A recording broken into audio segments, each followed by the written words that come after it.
Mientras el mundo que conoces se escribía en los libros de historia, había otro mundo, oculto, conectado, que nadie te contó. Esto es un mundo desconocido, el canal donde cada evento tiene otro lado de la historia.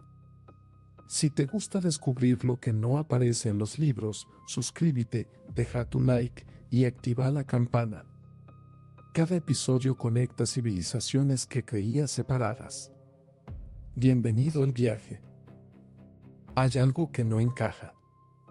Si el Génesis describe el inicio de todo, el primer hombre, la primera mujer, el primer jardín, entonces la pregunta obvia es, ¿por qué la arqueología ha encontrado ciudades, herramientas, arte rupestre y esqueletos humanos que son miles de años más antiguos que ese relato?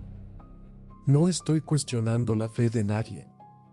Estoy haciendo la pregunta que cualquier investigador serio se haría.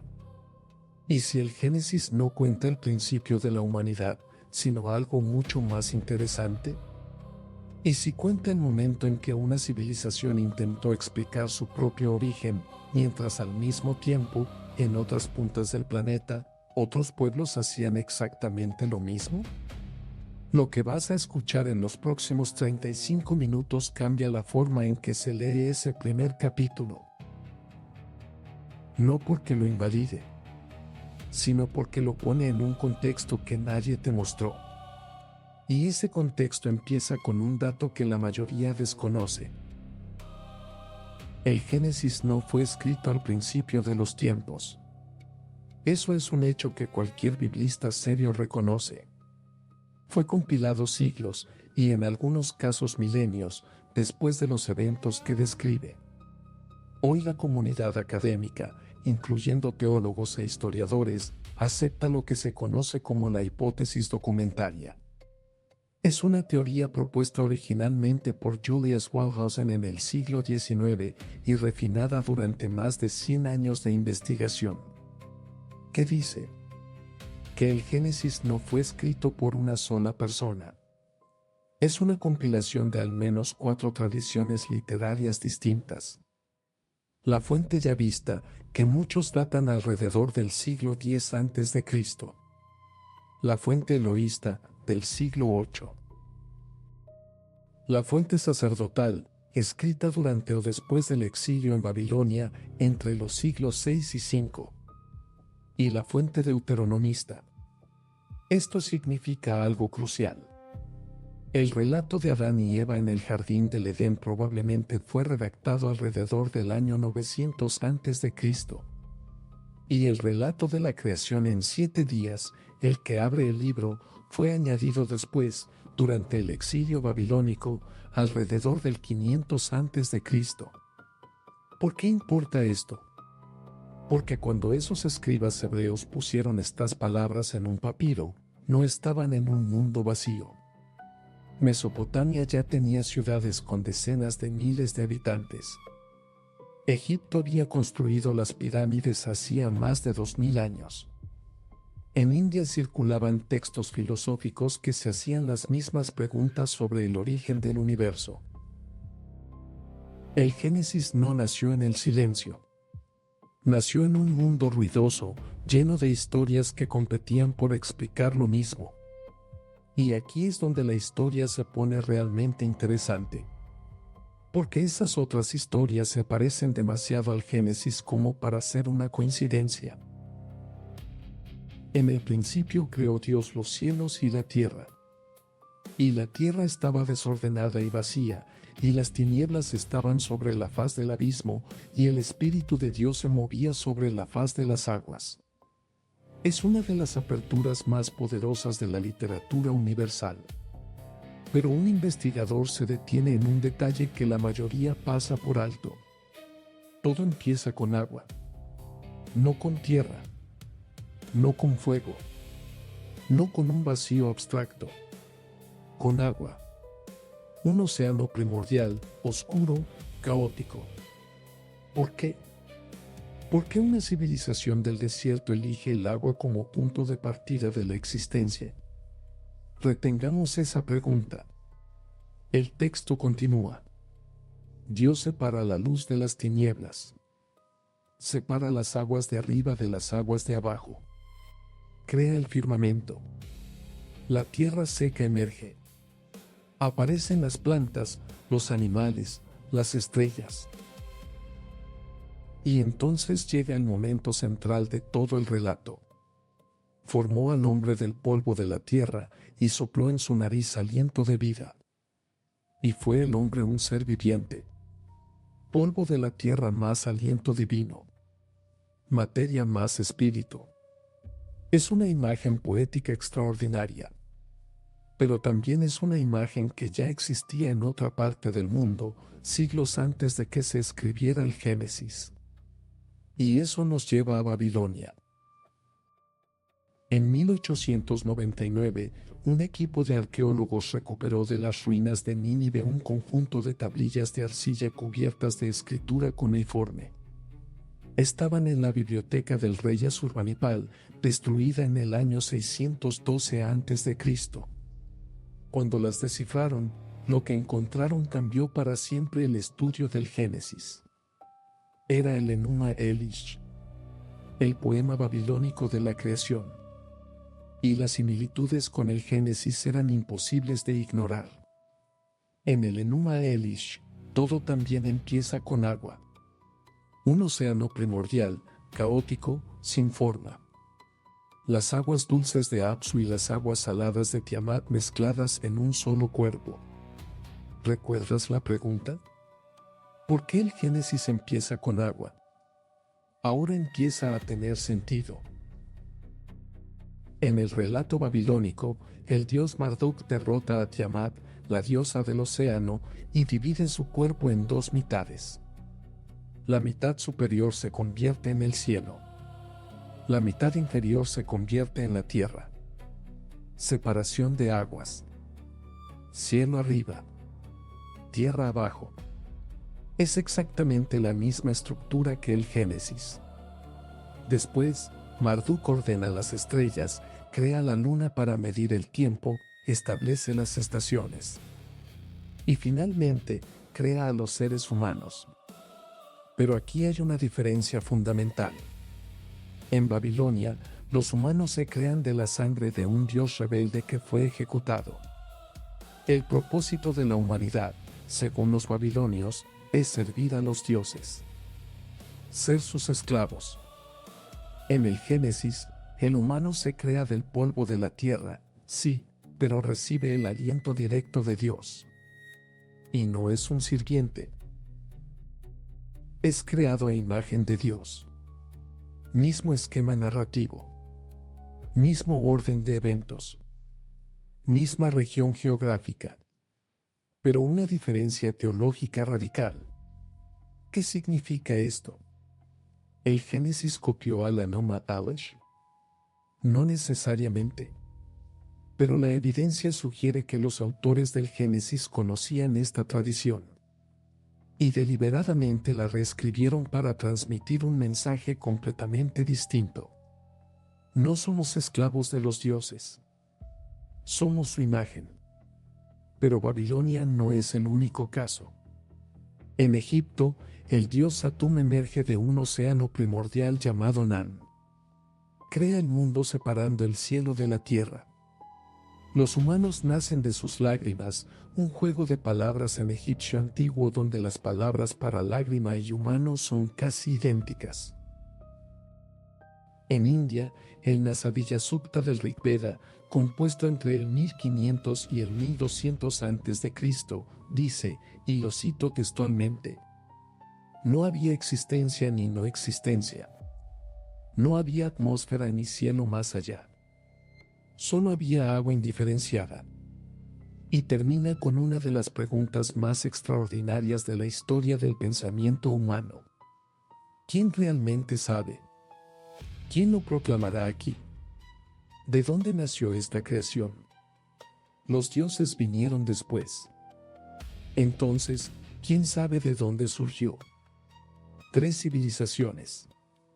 3 continentes. Sin contacto entre sí. Y las 3 empiezan su relato de la creación exactamente igual. Con agua. Con caos. con separación.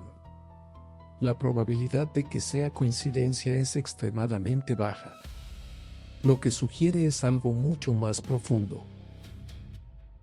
Que la pregunta sobre el origen no es exclusiva de ninguna cultura. Es una pregunta inherentemente humana. Y las respuestas, por distintas que parezcan, comparten una estructura que revela más sobre nuestra especie que sobre cualquier divinidad particular. Ahora entremos al jardín.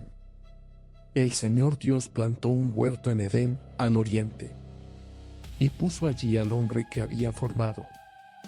El texto es específico. Menciona 4 ríos: Pisón, Gijón, Tigris y Éufrates. 2 de esos ríos son perfectamente identificables hoy. Están en Mesopotamia, en lo que hoy es Irak. El Edén no está en el cielo, está en la tierra, y tiene coordenadas. El arqueólogo Juri Sarins, de la Universidad del Suroeste de Missouri, propuso en 1983 que la ubicación original del Edén hoy se encuentra bajo las aguas del Golfo Pérsico, la zona donde el Tigris y el Éufrates se encuentran antes de desembocar en el mar. Una zona que, hace 6.000 años, era tierra firme.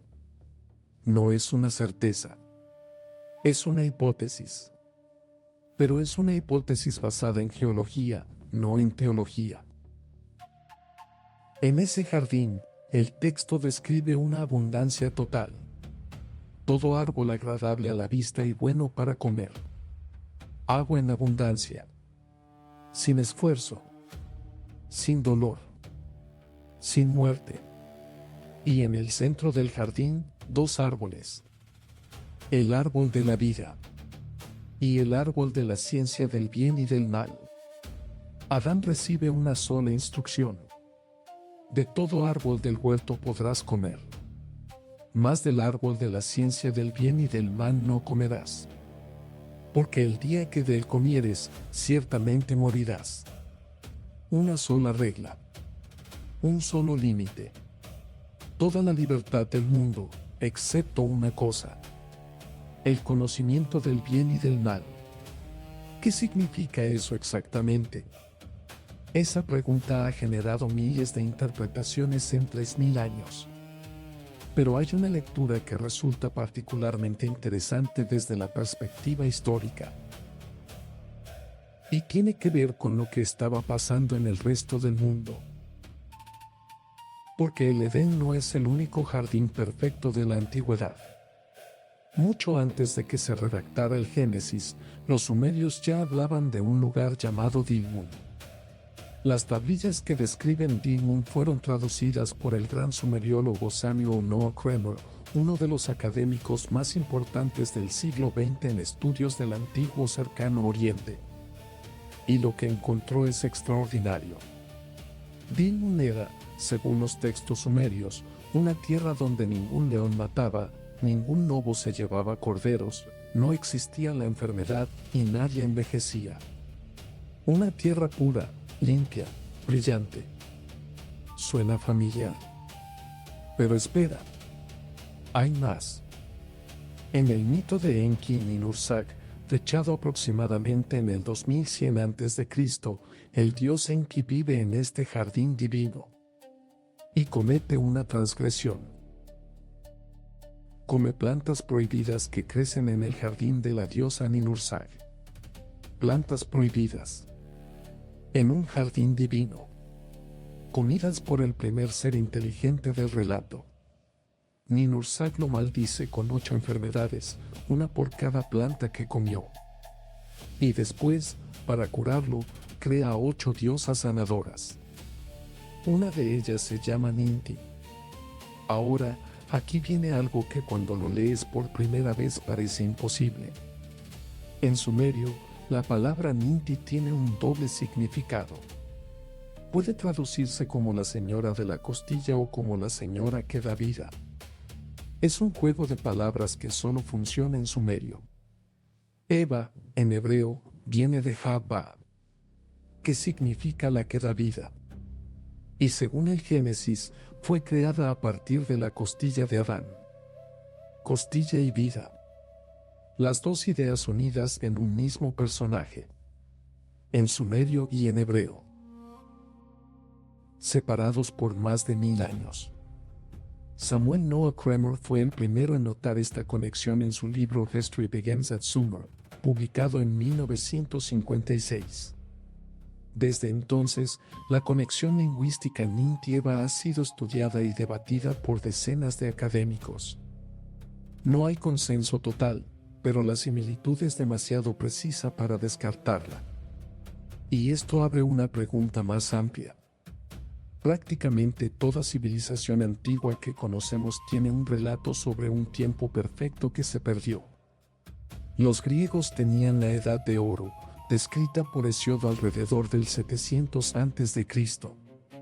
Una era donde los humanos vivían como dioses, sin trabajo ni dolor. Los persas tenían el Aidyan en Baeja, una tierra perfecta corrompida por el mal. En China, los mitos del emperador amarillo describen una era de armonía primordial. Los mayas, en el Popol Vuh, hablan de humanos originales que fueron creados perfectos, pero luego los dioses les nublaron la visión porque veían demasiado. La pregunta no es si el Edén existió literalmente. La pregunta es más grande que eso. ¿Por qué todos los pueblos de la tierra recuerdan haber perdido algo? No es bueno que el hombre esté solo. Haré una ayuda idónea para él. Dios hace caer un sueño profundo sobre Adán. Y entonces toma una de sus costillas. O eso dice la traducción tradicional. Pero hay un problema filológico que la mayoría de las traducciones no mencionan. La palabra hebrea que se traduce como costilla es tselá. Aparece 40 veces en toda la Biblia hebrea. Y en 39 de esas veces no significa costilla. Significa lado, costado, mitad, tabla lateral. El académico Zain Izader, profesor de la Universidad Americana de Jerusalén, publicó en 2013 un estudio exhaustivo titulado What Really Happened in the Garden of Eden, donde argumenta que la traducción correcta no es costilla sino costado. Si eso es correcto, Eva no fue creada de un hueso. Fue creada de la otra mitad de Adán. No es un fragmento. Es una parte igual. Una mitad complementaria. Eso cambia completamente el significado del pasaje. Y plantea una pregunta interesante sobre cómo una traducción puede transformar la percepción de un texto durante siglos. Mientras el Génesis presenta a la mujer como compañera del hombre, en otras partes del mundo la mujer ya ocupaba roles de enorme poder. En Mesopotamia, Inanna, después conocida como Istar, era la divinidad más importante del panteón sumerio. Diosa del amor, la guerra y el poder político. En Sumeria, las mujeres podían ser propietarias de tierras, administrar negocios e incluso iniciar un divorcio. Algo que en muchas sociedades posteriores sería impensable. En Egipto, las mujeres podían ser sacerdotisas de los templos más importantes. Siglos después, Hatshepsut gobernaría como faraón durante más de 20 años. En India, los Vedas mencionan mujeres sabias que compusieron himnos sagrados. Gargi Bachaknavi debatió públicamente con filósofos varones en cortes reales. El mundo que rodea al Génesis no era un mundo donde la mujer fuera invisible. Era un mundo donde distintas culturas le daban roles radicalmente diferentes. Y entender eso cambia la forma en que leemos el texto. Y ahora llega el momento que define todo el relato. La serpiente era el más astuto de todos los animales del campo que el Señor Dios había hecho. Fíjate en la palabra. Astuto. En hebreo, Eren. Que también puede traducirse como inteligente, sagaz, hábil. La serpiente no es malvada en este texto. Es inteligente. Y lo primero que hace es una pregunta. ¿De veras Dios les dijo que no comieran de ningún árbol del huerto? Es brillante. No ataca directamente. No miente todavía. Exagera la prohibición para hacerla sonar absurda. Dios dijo que no podían comer de un árbol. La serpiente pregunta si no pueden comer de ninguno. Es la primera manipulación retórica de la historia de la literatura. Un recurso que cualquier psicólogo moderno reconocería como reencuadre cognitivo. Eva corrige. Podemos comer de todos los árboles, menos de uno. Si comemos de ese, moriremos. Y la serpiente responde, no morirán. Dios sabe que el día que coman de él, se les abrirán los ojos y serán como Dios, conociendo el bien y el mal. La promesa no es placer. No es riqueza. No es poder sobre otros. Es conocimiento. Sabiduría. Conciencia. Ser como Dios. Y vio la mujer que el árbol era bueno para comer, agradable a los ojos y deseable para alcanzar la sabiduría. Y tomó de su fruto, y comió. Y dio también a su marido, el cual estaba con ella, y él comió. Silencio. Todo cambia en una frase. Y noten un detalle que muchos pasan por alto. El texto dice que Adán estaba con ella. No lo fue a buscar. No lo convenció después. Estaba ahí. Presente. En silencio. Pero lo que resulta verdaderamente fascinante es que esta escena, una serpiente que priva a un humano de la inmortalidad a través de un fruto o una planta, ya existía en otra tradición literaria mucho más antigua. En la épica de Gilgamesh, datada en su versión estándar alrededor del 1200 a.C., pero con raíces que se remontan al 2100 a.C., el héroe Gilgamesh busca desesperadamente la vida eterna después de la muerte de su amigo Enkidu. Finalmente encuentra una planta submarina que devuelve la juventud. Pero mientras se baña en un estanque durante el viaje de regreso, una serpiente percibe la fragancia de la planta, se acerca silenciosamente y se la roba. La serpiente muda su piel, rejuvenece, y Gilgamesh pierde la inmortalidad para siempre. Serpiente. Planta. Pérdida de la inmortalidad. Es la misma historia. Y la serpiente no es exclusiva de estas dos tradiciones. En Egipto, la serpiente Apophis representa el caos primordial que amenaza al dios Sol Ra cada noche. Pero al mismo tiempo, la cobra Wadjet es símbolo de protección divina en la corona del faraón. En India, los nagas son serpientes semidivinas que custodian tesoros y conocimiento oculto bajo la tierra y las aguas. En Mesoamérica, Quetzalcóatl, la serpiente emplumada, es uno de los dioses más importantes. Creador, civilizador, portador de conocimiento. En China, la diosa Nuba, a quien se atribuye la creación de los seres humanos a partir de arcilla amarilla, es representada como mitad mujer, mitad serpiente. La serpiente es probablemente el símbolo más universal del mundo antiguo. Aparece en todas las civilizaciones que conocemos. Y en casi todas está conectada con lo mismo. El conocimiento. Lo prohibido. Lo que cambia al humano para siempre. ¿Coincidencia? Posiblemente. Pero cuando un mismo símbolo aparece en culturas separadas por océanos y milenios, un científico no puede simplemente ignorarlo. Tiene que preguntarse por qué. Se les abrieron los ojos. Y se dieron cuenta de que estaban desnudos.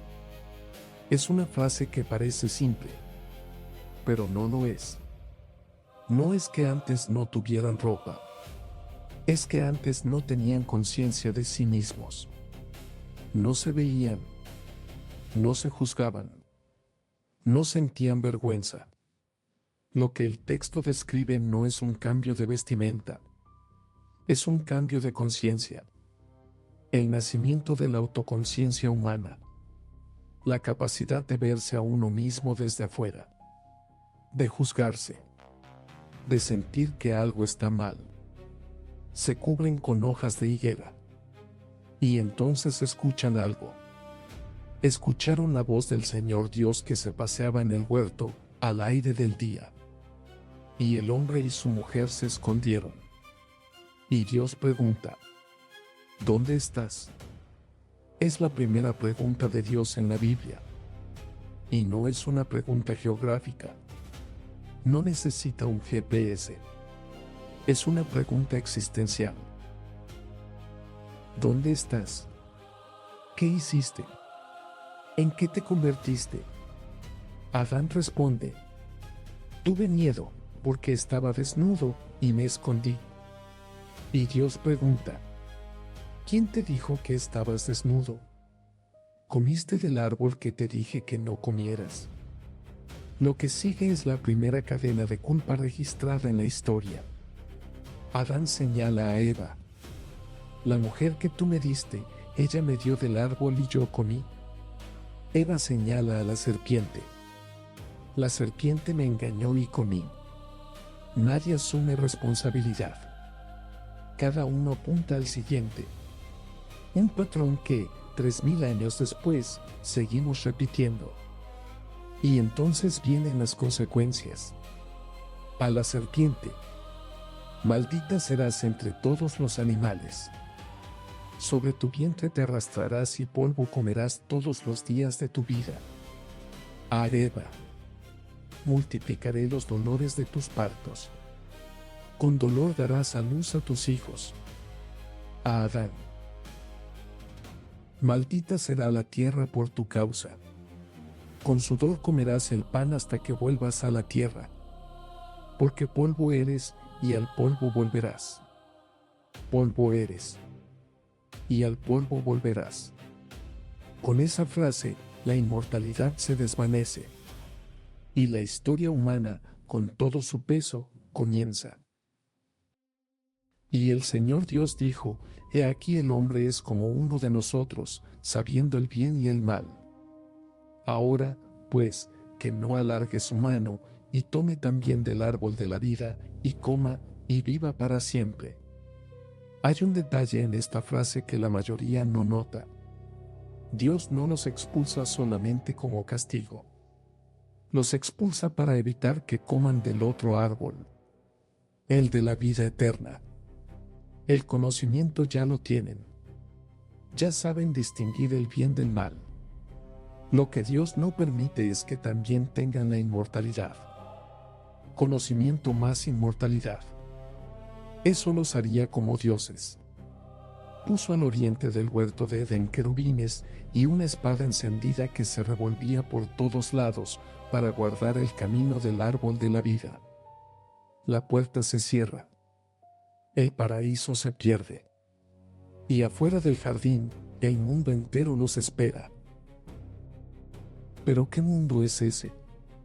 Si tomamos la cronología bíblica tradicional, que ubica la creación alrededor del 4000 a.C., y miramos qué estaba pasando realmente en el planeta en esa fecha, lo que encontramos es un mundo que no tiene nada de vacío.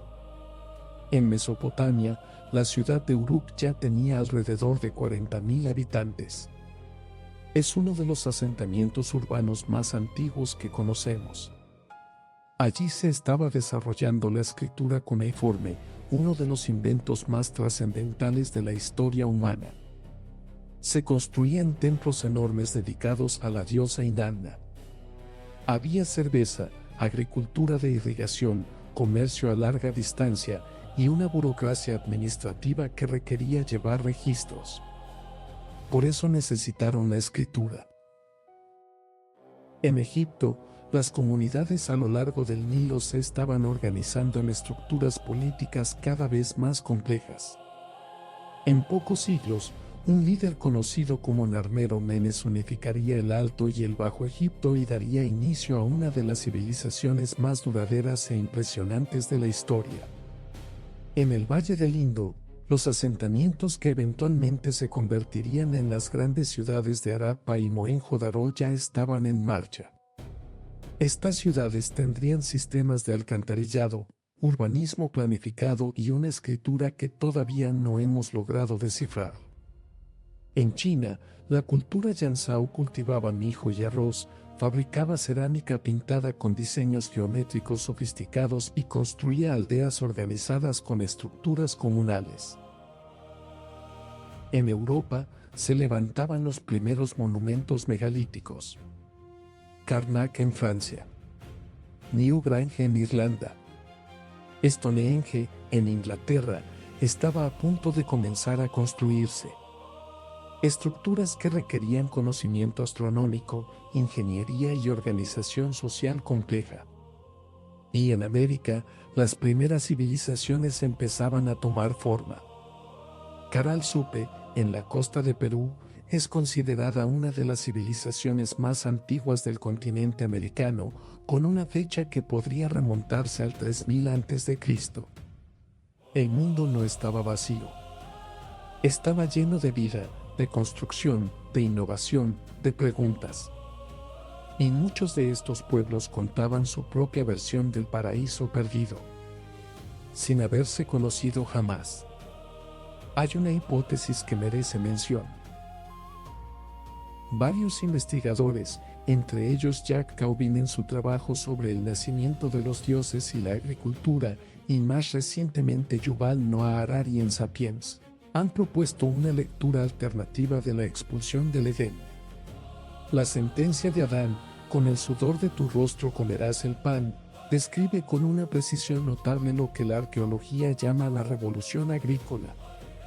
Los cazadores-recolectores, según la evidencia disponible, trabajaban menos horas, tenían una dieta más variada, sufrían menos enfermedades y vivían en grupos más igualitarios. La agricultura trajo estabilidad y excedentes, sí, pero también trajo más horas de trabajo, más enfermedades por proximidad con animales, más jerarquías sociales, más conflicto por la propiedad de la tierra. La expulsión del Edén, según esta lectura, no sería el recuerdo de un evento sobrenatural. Sería la memoria colectiva de una transición real. El paso de un modo de vida libre y abundante a otro más productivo pero más doloroso. El paraíso no sería un lugar. Sería un tiempo. El tiempo antes de que la humanidad se atara a la tierra. No es una certeza. Es una hipótesis. Pero es una hipótesis que hace que el texto resuene de una forma completamente nueva. El Génesis no es una historia aislada. Es una de las muchas formas en que la humanidad intentó responder las preguntas más fundamentales de su existencia. ¿De dónde venimos? ¿Por qué sufrimos? ¿Qué perdimos? Los hebreos respondieron con un jardín, una transgresión y una expulsión. Los sumerios respondieron con Dingun, plantas prohibidas y una maldición. Los babilonios respondieron con un océano primordial y un dios que divide el caos. Los egipcios respondieron con un dios que emerge del agua. Los indios respondieron con una pregunta que ni siquiera los dioses pueden contestar. No importa si lees el Génesis como fe, como historia o como metáfora. Lo que importa es que la pregunta que se hicieron los escribas hebreos en una pequeña habitación de Judea o Babilonia es la misma pregunta que se hicieron los sacerdotes de Marduk, los sabios del Rig Veda, los constructores de pirámides y los chamanes de América. ¿De dónde venimos? ¿Por qué sufrimos? ¿Qué perdimos? Después de miles de años de ciencia, filosofía y teología, esa pregunta sigue sin tener una sola respuesta. Y quizás eso sea lo más humano de todo. No la respuesta, sino la necesidad de preguntar. Después de la expulsión, el relato bíblico continúa con lo que ocurre fuera del jardín. Caín y Abel. Dos hermanos. Un campo. Y el primer asesinato de la historia. Eso es para el próximo episodio de Un Mundo Desconocido.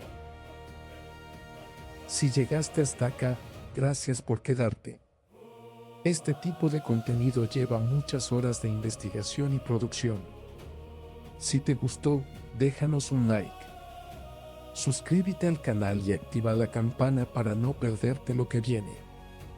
Y si tenés alguna sugerencia, algún tema que te gustaría que investiguemos, o algo que quieras debatir, déjalo en los comentarios. Los leemos todos. Nos vemos en el siguiente capítulo de Un Mundo Desconocido.